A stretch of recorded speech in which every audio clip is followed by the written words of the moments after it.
அஸ்ஸலாமு அலைக்கும் வரஹ்மத்துல்லாஹி வபரகாத்துஹு. அன்பார்ந்த கண்ணியமிக்க நல்லடியார்களே, எல்லாம் எப்படி இருக்கீங்க? ரொம்ப ரொம்ப ரொம்ப ரொம்ப சந்தோஷமா இருக்கு. என்னுடைய வீடியோ நிறைய பேர் பார்த்து சப்போர்ட் பண்ணுறீங்க. அல்ஹம்துலில்லாஹ். எந்தெந்த ஊர்லேருந்து பார்க்குறீங்களோ எல்லாத்துக்கும் என்னுடைய அஸ்ஸலாமு அலைக்கும். இன்றைக்கி உங்ககிட்ட நான் என்ன ஷேர் பண்ணிக்க போகிறேன்னா, ஃபாத்திமா நாயகம் அவர்களின் கபரு பேசியது.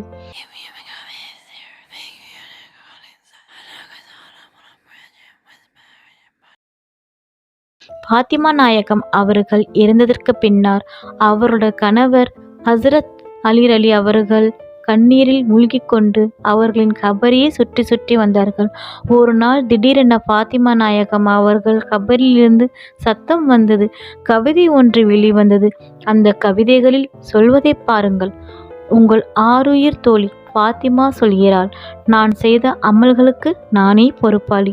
இந்த நிலையில் எனக்கு என்ன நடக்கப் போகிறதோ என்று அறியாது கல்லுக்கும் மண்ணுக்கும் இடையில் சிக்கி தவித்து கொண்டிருக்கையில் என்னால் உங்களுக்கு என்ன பதில்தான் சொல்ல முடியும்? தோழரே, எனது நல்லவையெல்லாம் மண் தின்றுவிட்டது. அதனால்தான் நான் உங்களை மறந்துவிட்டேன். கபரு என்னும் இப்புது குழியானது என் உற்றார் உறவினர்களுடன் உரையாடுவதை விட்டும் என்னை தடை செய்துவிட்டது.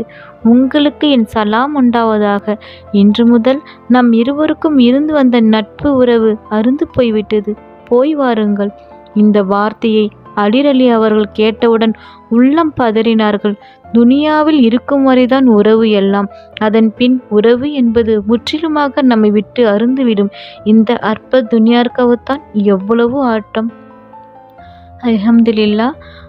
அல்லாஹ் நாம் அனைவருக்கும் தௌஃபீக் செய்வானாக. அல்லாஹ் நாம் அனைவரின் ஹலாலான துவாக்களையும் ஏற்றுக்கொள்வானாக. நபி ஸல்லல்லாஹு அலைஹி வஸல்லம் சொன்ன தொழில் வாழ்வோம். இம்மையிலும் மறுமையிலும் வெற்றி பெறுவோம்.